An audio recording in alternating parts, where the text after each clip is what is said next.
BJP നേതാവ് കൃഷ്ണകുമാർ അദ്ദേഹത്തിന്റെ 4 മക്കളും സോഷ്യൽ മീഡിയയിൽ 4 പെൺകുട്ടികളാണ്. 4 മക്കളും സോഷ്യൽ മീഡിയയിൽ താരങ്ങളാണ്.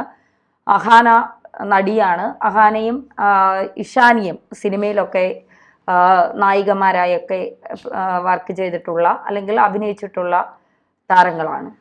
അവരിൽ കുറച്ച് ആളുകൾക്കിടയിൽ കുറച്ചുകൂടി താല്പര്യവും ആളുകൾക്ക് എപ്പോഴും ഇഷ്ടമുള്ളതും ഓസി, അതായത് ദിയ കൃഷ്ണയാണ്. ദിയ കൃഷ്ണയോട് ആളുകൾക്കൊക്കെ എപ്പോഴും വല്ലാത്തൊരു സ്നേഹവും ഒരടുപ്പവും ഒക്കെ കൂടുതലാണെന്ന് പലപ്പോഴും തോന്നിയിട്ടുണ്ട്.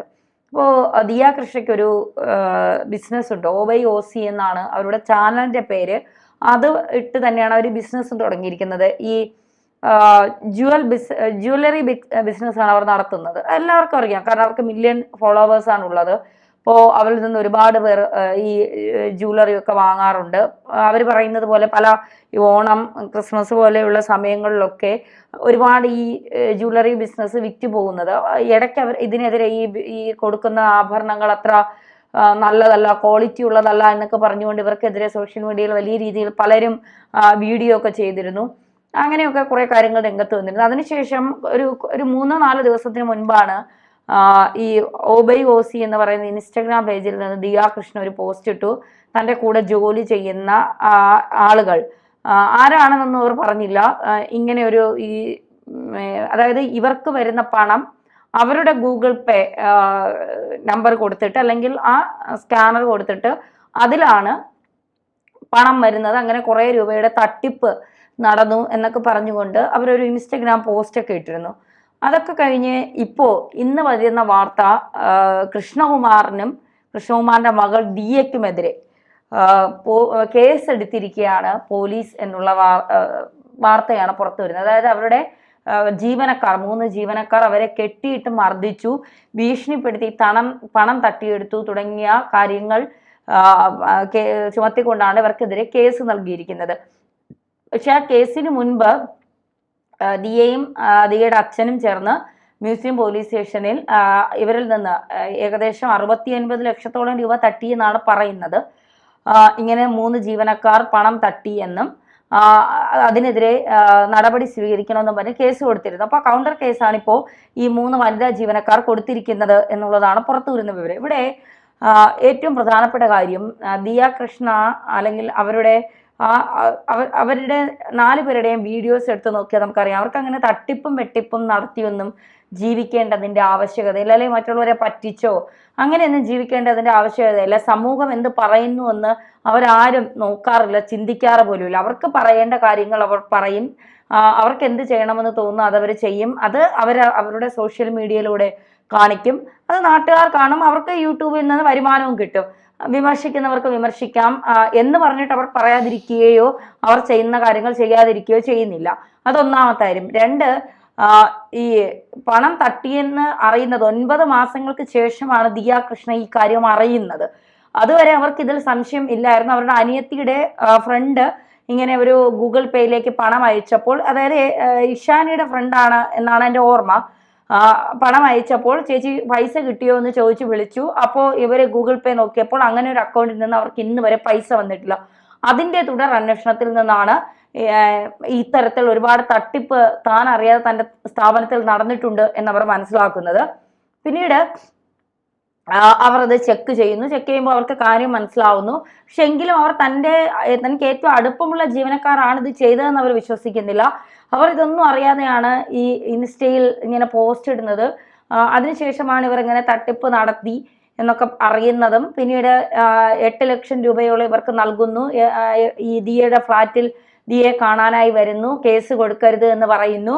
ഞങ്ങൾക്ക് സംഭവിച്ച അബദ്ധമാണെന്ന് പറയുന്നു. പിന്നീട് ഇവർ ചെന്നിട്ട് 8 ലക്ഷം രൂപയോളം ആദ്യം തരാം, ബാക്കി തരാൻ ഇപ്പോൾ ഇല്ല, സെറ്റിൽ ചെയ്യാം എന്നൊക്കെ പറയുന്നുണ്ട് എന്ന് ദിയ തന്നെയാണ് ചാനലുകൾക്ക് മുന്നിൽ പറയുന്നത്. കൃഷ്ണകുമാറും പറയുന്നുണ്ട്.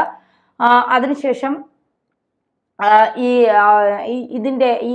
ഇവർ സംസാരിക്കുന്നതും ഈ ഫ്ലാറ്റിൽ വരുന്നതിൻ്റെയും ഇവർ പൈസ കൊടുത്തതിൻ്റെ എല്ലാം കൃത്യമായ വിവരങ്ങൾ, ദൃശ്യങ്ങൾ, ശബ്ദമടക്കം ഇവരുടെ ദിയയുടെ കയ്യിലുണ്ട്. അതുകൊണ്ടാണ് അവർ ഇത്രയും ശക്തമായി, അവർക്കൊരു ഭയവും ഇല്ലാതെ അവർ നിലപാട് സ്വീകരിക്കുന്നത് ഈ കേസുമായി തന്നെ മുന്നോട്ട് പോകും എന്നുള്ളത്. സത്യത്തിൽ ഇവിടെ ഈ കേസിൽ കൃത്യമായ അന്വേഷണം വന്നാൽ ഇവിടെ പെട്ടുപോകുന്നത് ഈ 3 പേരാണ്. ഇവർക്ക് പിന്നിൽ പ്രവർത്തിച്ച ആരാണെങ്കിലും അയാൾ എന്തായാലും പിടിക്കപ്പെടും എന്നുള്ള കാര്യം സംശയം വേണ്ട. അത് അവനായാലും അവളായാലും പിടിക്കപ്പെടും എന്നുള്ള കാര്യത്തിൽ സംശയം വേണ്ട. കാരണം ഒരാൾ കഷ്ടപ്പെടുന്ന പൈസ അവർ അതിലേക്ക് അവരുടെ മുഴുവൻ സമയം ഒരു ബിസിനസ്സിലേക്ക് ഇറക്കിയിട്ട് കുറച്ച് കൂടെ നിൽക്കുന്ന കുറെ സഹപ്രവർത്തകരെ വിശ്വസിക്കും. അത് കഴിയുമ്പോൾ തങ്ങളുടെ സഹപ്രവർത്തകർ തന്നെ തങ്ങളെ പറ്റിക്കുന്നു എന്ന് തോന്നുമ്പോൾ ഇത്രയല്ലേ ദിയയൊക്കെ പ്രതികരിച്ചുള്ളൂ എന്നതാണ് സോഷ്യൽ മീഡിയയിൽ പലരും ചോദിക്കുന്നത്. കാരണം നമ്മളൊക്കെ 1 ലക്ഷം 2 ലക്ഷം 3 ലക്ഷം രൂപയല്ല പറ്റിച്ചെടുത്തതെന്ന് പറയുന്നത്. ഈ പറയുന്നതിന്റെ അടിസ്ഥാനത്തിൽ സത്യസന്ധമാണ് എങ്കിൽ 69 ലക്ഷം രൂപയോളം പറ്റിച്ചു എന്നാണ് പറയുന്നത്. അപ്പോ ഈ തുക, ഇത്രയും വലിയ തുക പറ്റിച്ചിട്ട് പിന്നെയും കൊണ്ടുപോയി കൗണ്ടർ കേസ് കൊടുക്കുക, എന്നിട്ട് അത് മറ്റാരോ ചരട് കെട്ടിയിട്ട് വലിക്കുന്ന പാവകളെ പോലെ ഇവർക്കെതിരെ കേസ് കൊടുക്കുക, എന്നിട്ട് കെട്ടിയിട്ട് മർദ്ദിച്ചു എന്ന് പറയുക, തട്ടിക്കൊണ്ടുപോയി. ഇതെന്താ വെള്ളരിക്ക പട്ടണമാണോ? 3 പെൺകുട്ടികളെ ഒരു ദിവസം അങ്ങ് തട്ടിക്കൊണ്ടു പോകുന്നു, അതിനുശേഷം ദിവസങ്ങൾ കഴിഞ്ഞു വന്ന് പരാതി കൊടുക്കുന്നു, ഞങ്ങളെ തട്ടിക്കൊണ്ടുപോയെന്ന്. ഈ പണ്ടാരോ പറഞ്ഞതുപോലെ 41 പേര് എന്നെ ബലാത്സംഗം ചെയ്തപ്പോഴും എനിക്ക് മനസ്സിലായി, 40 പേര് 41ാമത്തെ ആൾ വന്നപ്പോഴാണ് എനിക്ക് മനസ്സിലായത് ഇത് ബലാത്സംഗമാണെന്ന്.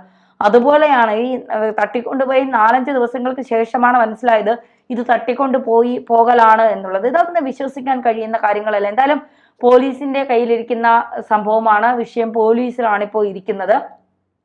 കൃഷ്ണകുമാർ എന്ന് പറഞ്ഞാൽ നമുക്കറിയാം BJP നേതാവാണ്. അദ്ദേഹം ഒരുവിധം എല്ലാ മേഖലയിലും അദ്ദേഹത്തിൻ്റെതായ നിലപാട് വ്യക്തമാക്കുന്ന ആളാണ്. അപ്പോൾ തീർച്ചയായിട്ടും ശത്രുക്കൾ അദ്ദേഹത്തിന് ഏറാം. അദ്ദേഹത്തിന്റെ മക്കൾക്കും ശത്രുക്കൾ ഉണ്ടാകാനുള്ള സാധ്യത കൂടുതലാണ്. പ്രത്യേകിച്ച് ഈ OC എന്ന് പറയുന്ന ദിയ കൃഷ്ണ അങ്ങനെ നല്ല ബോൾഡായിട്ടുള്ള ഒരു പെൺകുട്ടിയാണ്. പലപ്പോഴും ഈ പലർക്കും അനുകരിക്കാൻ കഴിയുന്ന ഒരു എന്താ പറയുക ഒരു സ്വഭാവമുള്ള ഒരു പെൺകുട്ടിയാണ്. കാരണം ഈ സമൂഹത്തിന് ഒട്ടും ബോധേഡല്ല പെൺകുട്ടി. സമൂഹം എന്ത് കരുതുന്നു, എന്ത് ചിന്തിക്കുന്നു അതൊന്നും ഞാൻ ബോധർ ചെയ്യേണ്ട കാര്യമേ അല്ല. എൻ്റെ ഇഷ്ടങ്ങളാണ് എനിക്ക് പ്രധാനം, പറയേണ്ടവർ പറഞ്ഞുകൊണ്ടിരിക്കട്ടെ എന്ന് ചിന്തിച്ചുകൊണ്ട് മുന്നോട്ട് പോകുന്ന ഒരു പെൺകുട്ടിയാണ്.